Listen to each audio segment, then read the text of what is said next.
పొందే ముందు వాక్య వెలుగులో మన జీవితాలు ఏ విధంగా ఉన్నాయో పరీక్షించుకొని మనము యోగ్యమైన రీతిలో పాల్పంపులు పొందుదాము. దయచేసి చూడండి, యోహాను సువార్త 1వ అధ్యాయము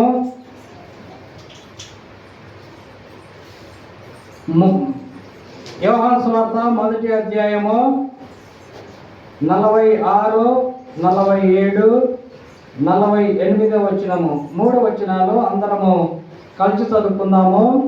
యోహాను సువార్త 1వ అధ్యాయము 46వ వచనము. అందుకు నతానీయులు, నజరేతులో నుండి మంచిది ఏదైనా రాగలదా అని అతన్ని అడగగా, వచ్చి చూడమని ఫిలిప్పు అతనితో అనెను. యేసు నతానీయులు తన యుద్ధకు వచ్చుట చూచి, ఇదిగో ఇతడు నిజముగా ఇశ్రాయేలుడు, ఇతని యందు ఏ కపటమును లేదని అతన్ని గూర్చి చెప్పెను.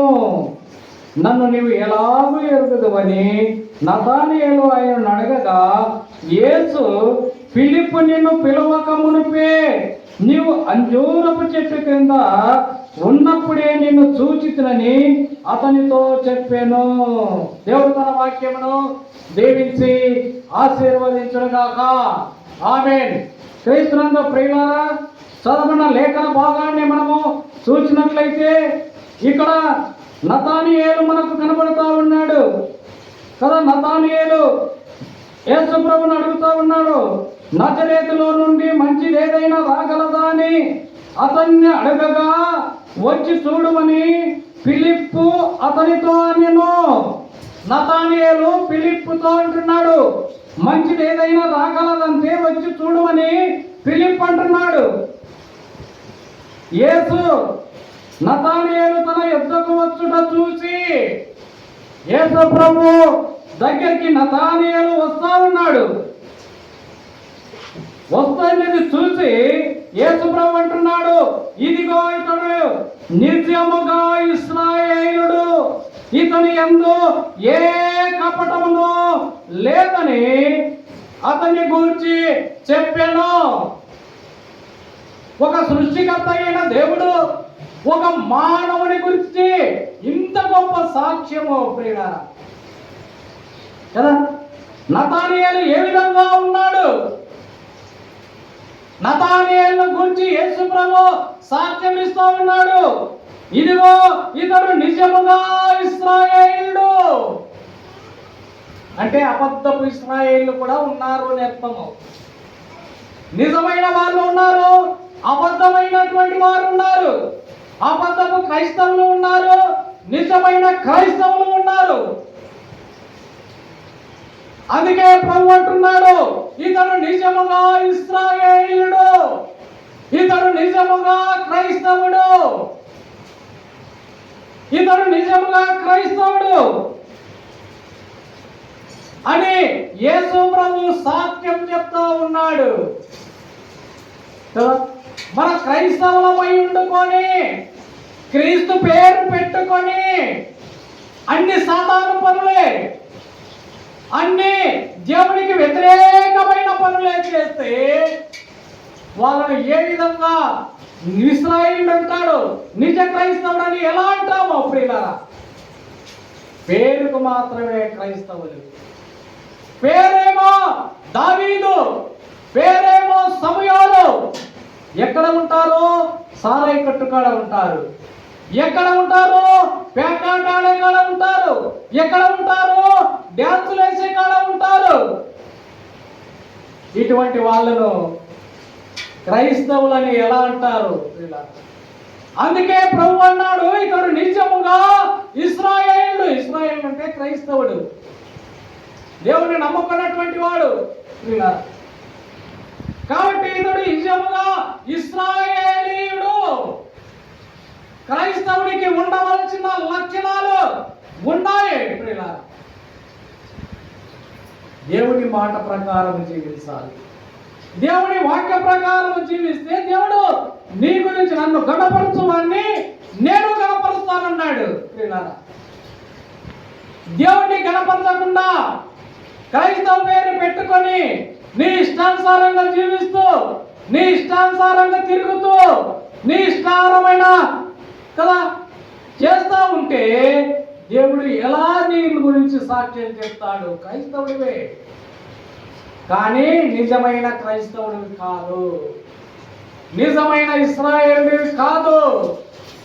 అందుకే నతానియేలు గురించి యేసుప్రభు అంటున్నాడు, ఇతడు నిజముగా ఇశ్రాయేలీయుడు. వాక్యం ఎలా ఉంటే అలా ప్రవర్తిస్తాడు, దేవుడు ఎలా చెప్తాడో నడుచుకుంటాడు. క్రైస్తవుడు అంటే నతానియేలు లాంటి నతానియేలు నిజ క్రైస్తవుడు, నిజమైన ఇశ్రాయేలుడు.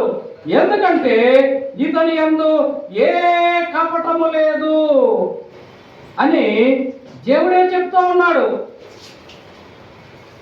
ఇతని యందు ఏ కపటము లేదు. చాలా మంది లోపల ఒకటి పెట్టుకొని బయటికి ఒకటి చెప్తా ఉంటారు. కపటమైన బుద్ధి ప్రియులారా. పైకి వాళ్ళ మీద అసూయ ఉన్నా కూడా ప్రేమతో మాట్లాడతారు, దాటిపోయిన తర్వాత శపిస్తారు ప్రియులారా. చూసుకుందాం చూడండి, ఆదికాండము 27వ అధ్యాయము, ఆదికాండము 27వ అధ్యాయము 35వ వచనము.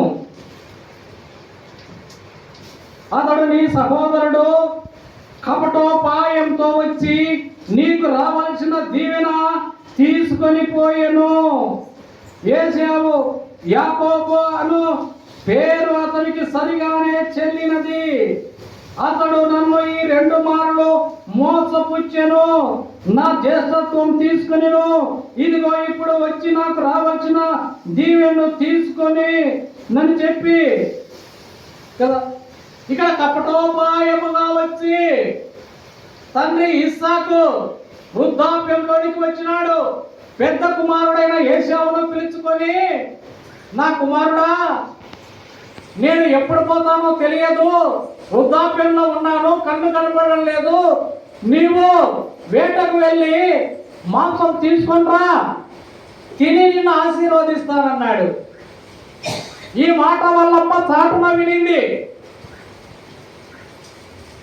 వాళ్ళమ్మ చాటున విని చిన్న కుమారుడైన యాకోబును పిలుచుకొని, ఒరే మీ నాయన మీ అన్నను ఆశీర్వదిస్తానన్నాడు, కాబట్టి నీవు మన మందకు వెళ్ళి ఒక మంచి గొర్రెను, మంచి పొట్టేళ్ళని తీసుకొని రా, మీ నాయనకు ఇష్టకరమైన వంట నేను చేస్తా, తీసుకొని పోయి మీ నాయనకి ఇయ్యి, తిని నిన్ను ఆశీర్వదిస్తాడు అంటున్నాడు. తిని నిన్ను ఆశీర్వదిస్తాడంటే యాకోబు అంటున్నాడు, అమ్మా అన్న రోమములు గలవాడు, అన్న శరీరం అంతా ఎంటుకలే, ఒకవేళ నాయన తడివి చూస్తే నా మీదికి శాపమే కానీ ఆశీర్వాదము రాదు. వాళ్ళమ్మ నువ్వు పోరా, చెప్పినట్టు చేయి, ఆ శాపం ఏదో నాకే వచ్చును గాక. తల్లి మాట విని మందకు వెళ్ళినాడు, ఒక మంచి పొట్టేలు తీసుకొని వచ్చినాడు. మాంసం వండింది తల్లి, తీసుకొని పోయినాడు. నా తండ్రి అన్నాడు ఇంట్లో ఉంటే, ఏమి నా కుమారుడా, ఎవరు నువ్వు అన్నాడు. నీ జ్యేష్ఠ కుమారుడైన ఏశావును. ఏశావువా, ఏమంటే నువ్వు మాంసము తీసుకొని రమ్మని తెచ్చిన, ఇంత త్వరగా ఎలా తెచ్చినావంటే నీ దేవుడే ఆ జంతువును నా దగ్గరికి రప్పించినాడు, అందుకే త్వరగా తీసుకొని వచ్చినాను అంటున్నాడు. డౌట్ వచ్చింది ఇస్సాకుకు.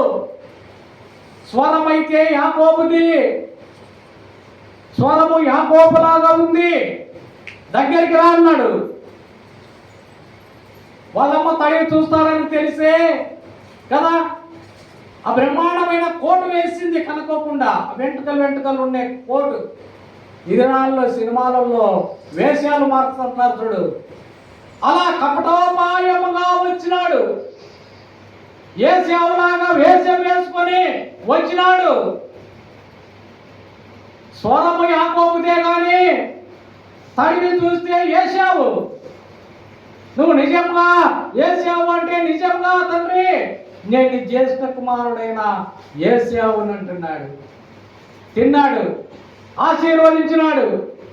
ఆశీర్వదించి అట్లా పక్కకు వెళ్తానే యేశావు వచ్చినాడు.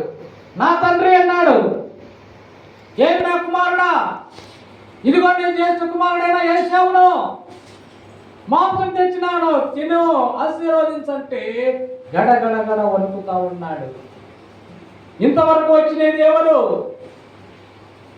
కదా? యాకోబు. యాకోబు అన్న పేరునకు సరిపోయింది మోసగాడని అర్థము. కపటోపాయముగా వచ్చి నాకు రావాల్సిన దీవెనను తీసుకొని వెళ్ళినాడు. ఇంతకుముందు జ్యేష్ఠత్వం తీసుకున్నాడు, ఇప్పుడు ఆశీర్వాదము తీసుకున్నాడని యేశావు పగపట్టినాడు యాకోబు మీద, వెళ్ళిపోయినాడు. కాబట్టి కపటోపాయముగా వచ్చి తండ్రి దగ్గర దీవెనలు పొందుకున్నాడు. యేసు ప్రభువు అంటున్నాడు నతనయేలును చూసి, ఇతడు నిజముగా ఇశ్రాయేలుడు, ఇతని యందు ఏ కపటము లేదు. కపటము లేదు. యాకోబులాగా కపటోపాయములు చేసేవాడు కాదు. ఈనాడు క్రైస్తవులందరూ కపటోపాయము, బయట తాగుబోతులు చర్చిలోకి వచ్చేటాలకు మంచివారుగా వస్తారు కదా. బయట పందులు చర్చిలో కుందేళ్ళు అని అంటుంటారు. బయట కాకులు కదా, చర్చిలో పౌరాలు ఎంత బాగా కూర్చుంటారో, బయటికి వెళితే అన్ని నీచ బుద్ధులే, అన్ని నీచ అలవాట్లే. కాబట్టి యేసు ప్రభువు అంటున్నాడు నతనయేలును, ఇతడు నిజముగా ఇశ్రాయేలుడు, ఇతని యందు ఏ కపటము లేదు. కపటము లేదు ప్రియులారా. కపటం లేని వాళ్ళు కావాలి దేవునికి. చూడండి, మనం చూస్తాము అపోస్తల కార్యములు 13వ అధ్యాయము, అపోస్తల కార్యములు 13వ అధ్యాయము 10వ వచనము.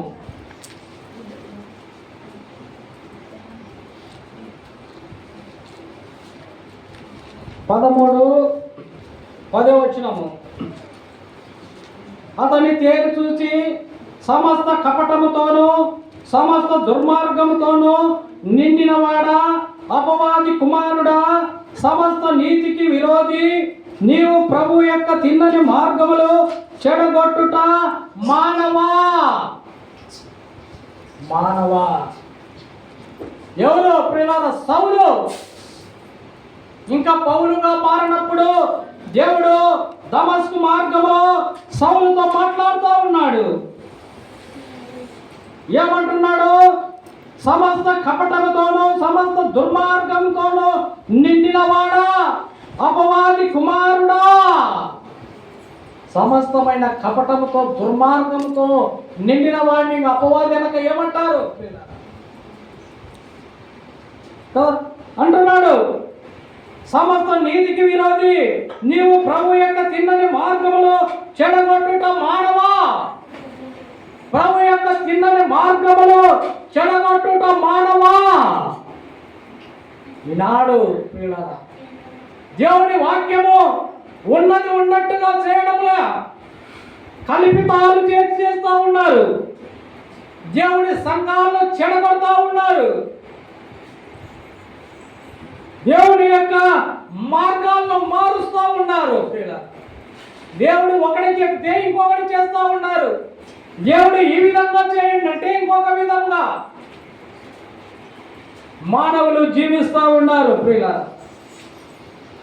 అందుకే సమస్తమైన కపటంతోనూ సమస్తమైన దుర్మార్గంతోనూ నిండినవాడా, అపవాది కుమారుడా, సమస్త నీతికి విరోధి, నీవు ప్రభు యొక్క తిన్నని మార్గంలో చెడగొట్టుట మానవా.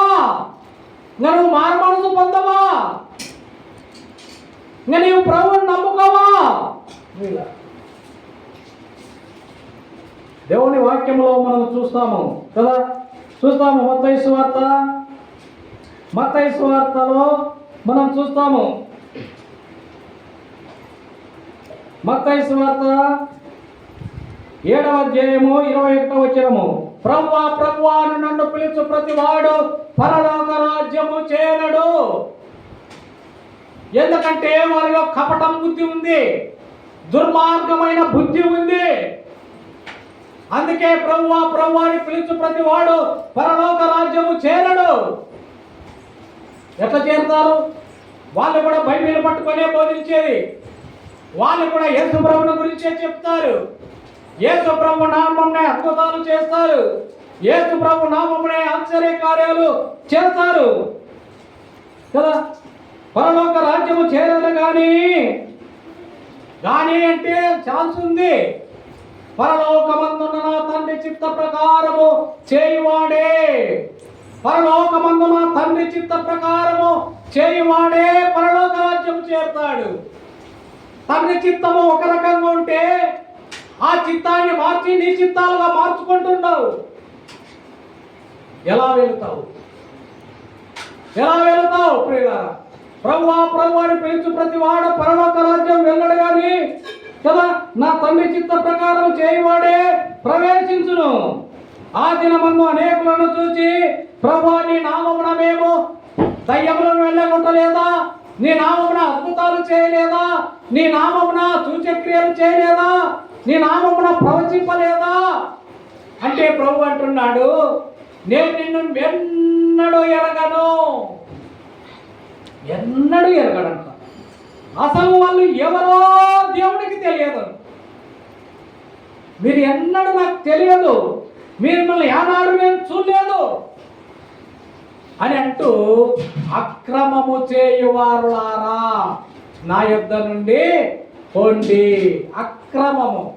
క్రమము లేనటువంటి వారు, దేవుడు ఒక క్రమం చెప్తే నీవు ఇంకొక క్రమము, నీ ఇష్టం వచ్చిన క్రమాన్ని పెట్టుకుంటున్నావు, నీ ఇష్టం వచ్చినట్టు ఆరాధన చేస్తూ ఉన్నావు, నీ ఇష్టం వచ్చినట్టు ప్రవర్తిస్తూ ఉన్నావు, వాక్యానికి విరుద్ధం. అందుకే ప్రభు అన్నాడు, అక్రమము చేయవారులారా.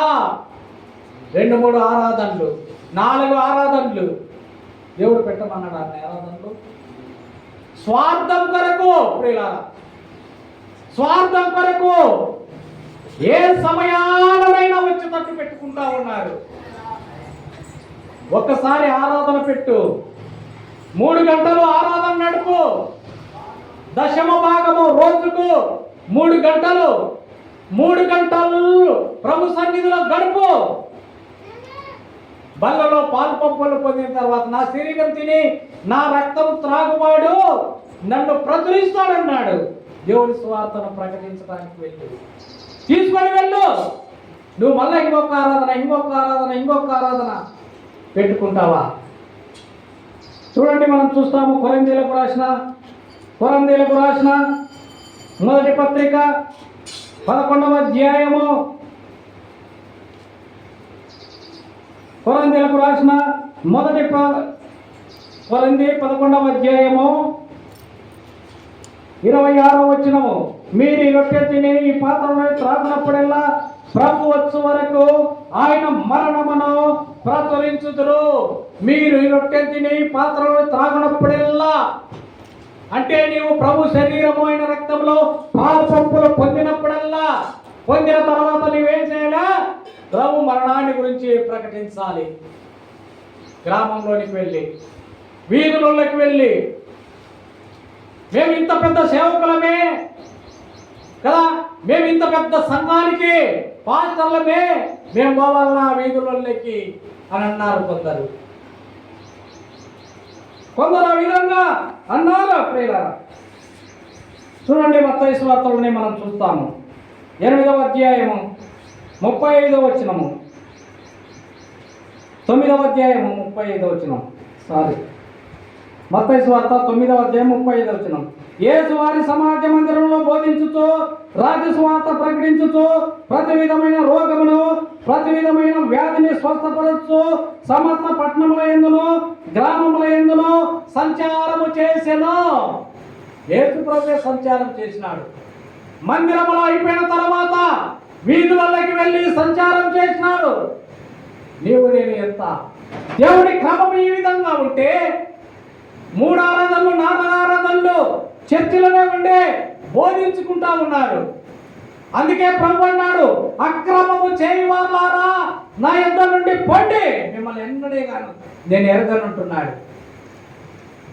వాళ్ళు బైబిల్ పట్టుకొని చెప్పినారు, మాది ఆరాధనే అన్నారు వాళ్ళు. మేము కూడా యేసుప్రభు గురించే ప్రకటిస్తున్నాము, మేము దయ్యాలను కూడా యేసుప్రభు నామంలో వెళ్ళగొట్టినాము, మేము అద్భుతాలు కూడా యేసుప్రభు నామంలో అద్భుతాలు చేస్తూ ఉన్నారు, కానీ దేవునికి మహిమ రావడం లే. అవి కలుగుతున్నాయో లేదో మనకు తెలియదు, మనకు పోవడం లేదు. కాబట్టి సాక్ష్యం చెప్తా ఉంటారు, ఆ మహిమ దేవునికి రావడం లే. వాస్తవంగా వాళ్ళకు వస్తుంది, పలికిడమేమో పలికిస్తున్నారు. ఎవరు నిన్ను స్వస్థపరిచినాడంటే దేవుడు అంటారు, యేసుప్రభు అంటాడు, కానీ వాళ్లకు మహిమ వచ్చేటట్టే పెట్టుకుంటున్నారు.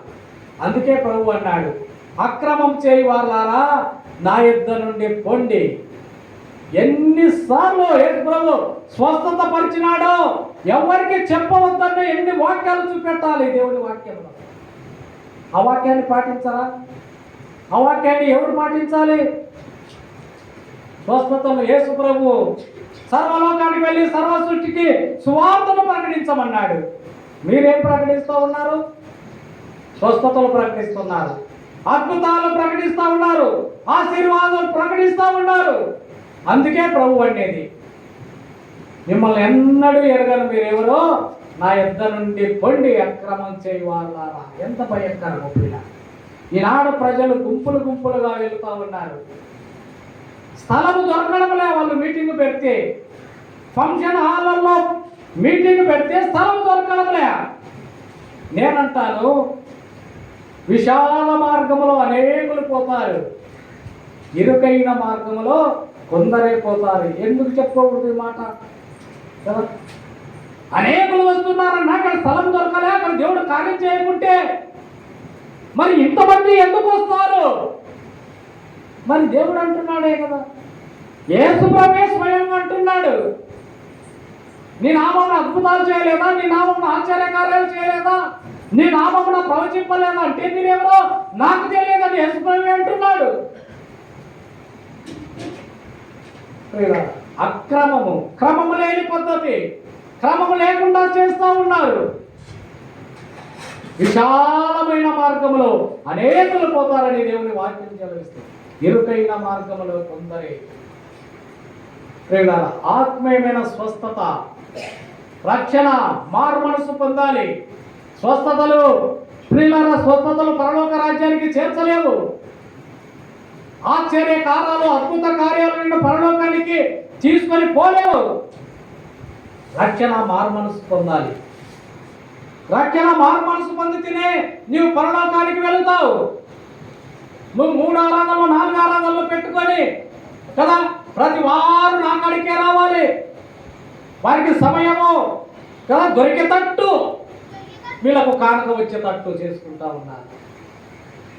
అందుకే ప్రభు అన్నాడు, నా తాళ్ళను చూసి ఇతడు నిజముగా ఇశ్రాయేలుడు, ఇతని యందు ఏ కపటము లేదు. నువ్వు నిజంగా ఇశ్రాయేలుడు అయితే, నువ్వు నిజంగా క్రైస్తవుడు అయితే, నువ్వు నిజంగా దేవుడిని పిలిచింటే కపటం లేని సేవ చేయి, స్వార్థంతో కూడిన సేవ చేయి. స్వార్థంతో కూడిన సేవలు చేస్తా ఉన్నారు. వాళ్ళే పోరు పరలోక రాజ్యానికి. దేవుడు అన్నాడు, మీరెవరో నాకు తెలియదంటే వాళ్ళకి పరలోకం లేదు. వాళ్ళ దగ్గరికి పోయిన వాళ్ళకి ఎలా ఉంటుంది? పోయిన వాళ్ళకి. కాబట్టి ఈ యొక్క మధ్యాహ్నం సమయంలో ప్రియులారా, నతానియేలుతో అంటున్నాడు, ఇతని యందు ఏ కపటము లేదు, ఇతడు నిజముగా ఇశ్రాయేలీయుడు, ఇతని యందు ఏ కపటము లేదని అంటుంటే నతానియేలు అంటున్నాడు, ప్రభువా నీవు నన్ను ఎలాగూ ఎరుగుదువు అన్నాడు. నీవు నన్ను ఎలాగూ ఎరుగుదువు అంటే, నువ్వు అంజూరపు చెట్టు కింద ఉన్నప్పుడే నేను నిన్ను ఎరుగుదును అంటున్నాడు. నువ్వు అంజూరపు చెట్టు కింద ఉన్నప్పుడే ఫిలిప్పు నిన్ను పిలువొక్కమునిపే నువ్వు అంజూరపు చెట్టు కింద ఉన్నావే, నాకు అప్పుడే నువ్వు తెలుసు అన్నాడు యేసు ప్రభు. ఆ అంజూరపు చెట్టే యేసు ప్రభు. ఆయన రెక్కల కింద ఉన్నాడు, ఆయన రెక్కల కింద ఉన్నాడు. అంజూరపు చెట్టు యేసు క్రీస్తుకు సాదృశ్యము. కొన్ని చెట్లు మానవులకు సాదృశ్యంగా చెప్పుకోవచ్చు, కొన్ని చెట్లు దేవునికి సాదృశ్యంగా చెప్పుకోవచ్చు ప్రియులారా. ఇక్కడ అంజూరపు చెట్టు యేసుక్రీస్తుకు సాదృశ్యంగా ఉంది. నువ్వు అంజూరపు చెట్టు క్రింద ఉన్నప్పుడే, ఫిలిప్పు పిలువకుంటే నువ్వు అంజూరపు చెట్టు క్రింద ఉన్నావు కదా, అప్పుడే నాకు తెలుసు అంటున్నాడు ప్రభు. నువ్వేలాగే అంజూరపు చెట్టును గురించి 3 విషయాలు తెలుసుకుందాం. అంజూరపు చెట్టును గురించి 3 విషయాలు. అంజూరపు చెట్టు యేసు ప్రభువుకు సాదృశ్యం అన్నాం కదా ప్రియులారా. అంజూరపు చెట్టులో ఉన్న 3 విషయాలు మనం చూస్తే ఆదికాండము 3వ అధ్యాయంలో మనం చూస్తాము. ఆదికాండము 3వ అధ్యాయము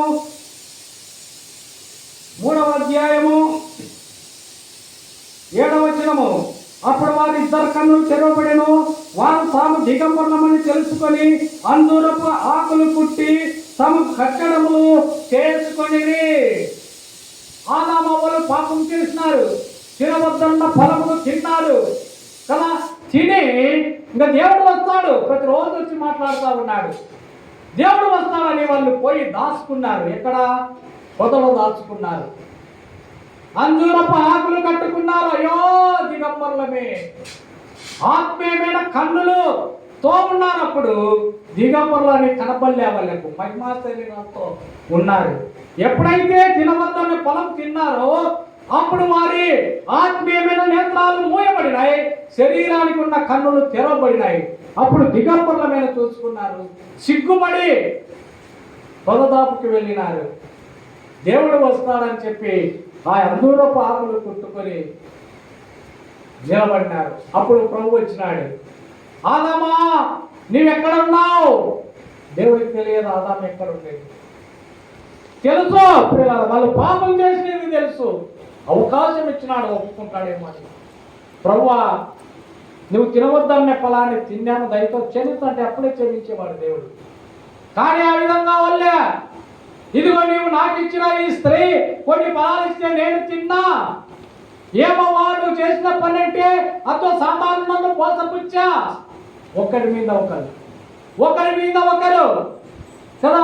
నీ పాపం నీవు ఒప్పుకునే ఎడలా ఆయన నమ్మదగిన వాడు, నీతిమంతుడు. కానీ ఒప్పుకోలేదు ప్రియులారా. చాలా మంది తప్పును ఒప్పుకోరు, కప్పిపుచ్చుకుంటారు. మాదే కరెక్ట్ అంటారు, మా ఆరాధనే కరెక్ట్, మా వార్తనే కరెక్ట్ కదా. సేవకులను పెట్టకుండా స్క్రీన్ మీద చూపించుకుంటూ మాది కరెక్ట్ అంటున్నారు. అక్రమం చేయవాళ్ళారా నా యుద్ధ నుండి పొండి, మిమ్మల్ని ఎప్పుడు ఎరగను. ఏ ప్రభువా నేను ఒక్కటే చోట ఉండి ఎన్ని ప్రాంతాలలో టీవీలు పెట్టి స్వార్థ వినిపించానంటే ప్రభు అంటాడు, నీవెవరు నాకు తెలియదు. అక్రమము చేయవారులారా నా యుద్ధ నుండి పోండి. క్రమము కాదు, వీధులలోకి వెళ్ళు, సువార్త ప్రకటించు, కాపర్లను పెట్టు. దేవుడు కాపర్లను ఏర్పాటు చేసినాడు, కాపర్లను పెట్టమన్నాడు సంఘానికి. పెద్దలను ఏర్పాటు చేయి. మీ పెద్ద పెద్ద సంఘాలలో పెద్దలు లేరు. పెద్దలు లేని సంఘమా ప్రియులారా? దేవుడు సంఘములో పెద్దలను ఏర్పాటు చేస్తాడు, ఒక క్రమం ప్రకారం పెట్టినాడు, ఆ క్రమాన్ని పాటించాలి. అందుకే అక్రమం చేయవాళ్ళారా నా యుద్ధ నుండి పొండి. నువ్వు ఎంత ప్రకటించినా, నువ్వు ఎంత మొత్తుకొని చెప్పినా, నువ్వు ఎన్ని అద్భుతాలు చేసినా సమస్తము వ్యర్థము ప్రియులారా, వ్యర్థము. నీకే పరలోక రాజ్యం లేదు. నీ దగ్గరికి వచ్చే వాళ్ళకి ఎలా ఉంటాయి గమనించండి. ఎప్పుడు మారు మనసు పొందుతారు? ఎన్ని రోజులు ఇలా చేస్తారు? యేసు ప్రభు త్వరగా రానాయన్నాడు. మారు మనసు పొందమని దేవుని వాక్యము సెలవిస్తుంది. క్రమం మార్చుకో, పద్ధతి మార్చుకో, దేవుని వాక్య ప్రకారం నడుచుకో. అనేకులను మోసం చేస్తూ ఉన్నావు. నువ్వు పోకుండా మళ్ళీ ఇతరులను పోకుండా చేస్తున్నావని దేవుని వాక్యము సెలవిస్తా ఉంది. యేసు నతానయేలు అంటున్నాడు, ఇతను నిజముగా ఇశ్రాయేలుడు, ఇతని యందు ఏ కపటము లేదు. ఎట్లా ఎరుగుదు ప్రభు అంటే, నువ్వు అంజూరపు చెట్టు క్రింద ఉన్నప్పుడే నేను నిన్ను ఎరుగుదును. అంజూరపు చెట్టే యేసు ప్రభు. వీళ్ళు ఆదామవ్వలు పాపం చేసినారు, ఆకులు చుట్టుకున్నారు. ఆదామా అని పిలిచినప్పుడు వరదాపున ఉన్నారు. ఏంటి నువ్వు చేసిన పని అంటే ఒకరి మీద ఒకరు చెప్పుకున్నారు. తినవద్దనే పండు తిన్నావా అంటే ఇద్దో అవ్వ ఇచ్చింది తిన్నా. ఏమవ్వంటే అబ్బో సర్పం నన్ను మోసపుచ్చింది. ఇట్లా ప్రియులారా, మానవులు తప్పు చేసి ఒక్కరు ఒకరి మీద ఒకరు నెట్టుకుంటా పోతా ఉన్నారు. తప్పు చేస్తున్నావు, తప్పుడు సేవ చేస్తా ఉన్నావు, తప్పుడు పద్ధతులు చేస్తా ఉన్నావు. మానుకోమని దేవుడు సెలవిస్తా ఉన్నాడు. మారు మనసు పొందు, రక్షణ సువార్తను ప్రకటించు. ఎన్ని రోజులు ఇలా మోసంతో సేవ చేస్తారు? దేవుడు మిమ్మల్ని ఎరగను అంటున్నాడు. ఎరగను, మీరెవరో నాకు తెలియదు అంటున్నాడు. మీరేమో గొప్ప సేవ చేస్తామని ప్రకటించుకుంటూ ఉన్నారు. అక్రమము, క్రమము లేకుండా. ఆరాధన అంటే ఏందో తెలియదు మీకు. ఆరాధనలో ఎలా నడిపించాలో ప్రజలకు తెలియదు. వాక్యానుసారంగా ఎలా నడుచుకోవాలో మీరు ముందు చదవండి ప్రియులారా. అటువంటి వారి దగ్గరికి వెళ్ళి మోసపోవచ్చు. చదువు వస్తుంది కదా, ప్రతి ఇంట్లో చదువు వచ్చిన పిల్లలు ఉన్నారు. ప్రతి ఇంట్లో బైబిల్ ఉంది. మన సొంత భాషలో దేవుడు బైబిల్ని ఇచ్చాడు. ఎవరి మాట నమ్మొద్దు, వాక్యాన్ని చదువు. అపోస్తుడైన పౌలు బెరయా సంఘానికి వెళ్ళినప్పుడు ఆ బెరయా సంఘం వాళ్ళు అపోస్తుడైన పౌలు వాక్యం చెప్తా ఉంటే లేఖనాలు పరిశోధించినారు. అపోస్తుల కార్యంలో మనం చూస్తాం. లేఖనాలు ఈ విధంగా ఉన్నాయా లేదా? ఏమయ్యా, ఆయన పౌలు దేవుడు దర్శనం ఇచ్చినాడు, స్వయంగా మాట్లాడినాడు, అనేక సంఘాలు కట్టాడంటే మాకు అనవసరం అంటున్నారు వాళ్ళు. పౌలు చెప్పిన మాటలు అలాగున్నాయా లేవా అని లేఖనాల్లో పరిశోధించండి. పైన గుడ్డిగా నమ్మవద్దు వాళ్ళ మాటలు, గుడ్డిగా పోవద్దు. ఇంతమంది పోతున్నారే, పోతుంటారు నాశనానికి కదా. అనేకులు మార్గంలో అనేకులు పోతారు. పరీక్షించుకోండి, పరిశీలన చేయండి, వాక్యం చదవండి. వీళ్ళు చేసేది కరెక్టేనా? వీళ్ళు చెప్తున్న వాక్యం కరెక్టేనా? వీళ్ళు చెప్తున్న క్రమం కరెక్టేనా అని మీరు పరీక్షించాలి. పరిశోధించు, లెక్కలేనితనంగా ఉండవద్దు. నేను ప్రార్థన చేస్తే, ఒక సేవకుడు అన్నాడు, నేను ప్రార్థన చేస్తే 8,000 మందికి పిల్లలు కలిగినంత. ఇదే నా ప్రకటించమని దేవుడు ఇది ప్రకటించమన్నాడా? సర్వలోకానికి వెళ్ళి సర్వ సృష్టికి సువార్తను ప్రకటించు. పేతురు సువార్త ప్రకటిస్తే 3,000 మంది రక్షణ పొందినారు. నువ్వు ప్రార్థన చేస్తే 8,000 మంది పిల్లలు కనేయవచ్చు, కానీ నువ్వు పోవు పరలోకానికి. నువ్వు పోవు, అది గుర్తుంచుకో. రక్షణ మార్మనసుల గురించి ప్రకటించు, అనేకుల రక్షణలోనికి నడిపించు, క్రమమైన పద్ధతిలో వారికి ఆరాధన నేర్పు. ఆదాము వాళ్ళు పాపం చేసినారు, దాక్కున్నాడు. దేవుడు కనికరించినాడు. అందులో పాకులు ఎండిపోయి రాలిపోతాయి, మళ్ళా దిగంబరులు అయిపోతారు అని దేవుడు ఒక జంతువును తీసుకొచ్చి వాటి చర్మం తీసి వారికి తొక్కాలుగా కుట్టించి ఇచ్చినాడు. ప్రేమగల దేవుడు ప్రియులారా, దేవుడు నిన్ను ప్రేమిస్తా ఉన్నాడు. నువ్వు తప్పు చేసుకునేప్పటికి మారు మనసు పొందమని నీకు సమయం ఇస్తా ఉన్నాడు. ఆదాము పాపం చేసినప్పటికీ దేవుడు వాళ్ళని కనికరించినాడు, వారిని ప్రేమించినాడు. వారికి ఒక జంతువును తీసి వాటి చర్మంతో చొక్కాలు కుట్టించి ఇచ్చినాడు. నీ కొరకు, నా కొరకు ఆయన పరలోకం నుంచి భూలోకానికి వచ్చినాడు. నీ కొరకు మరణించినాడు. వారికి చొక్కాలు ఇచ్చేయాలంటే ఒక జంతువు మరణించాల్సి వచ్చింది.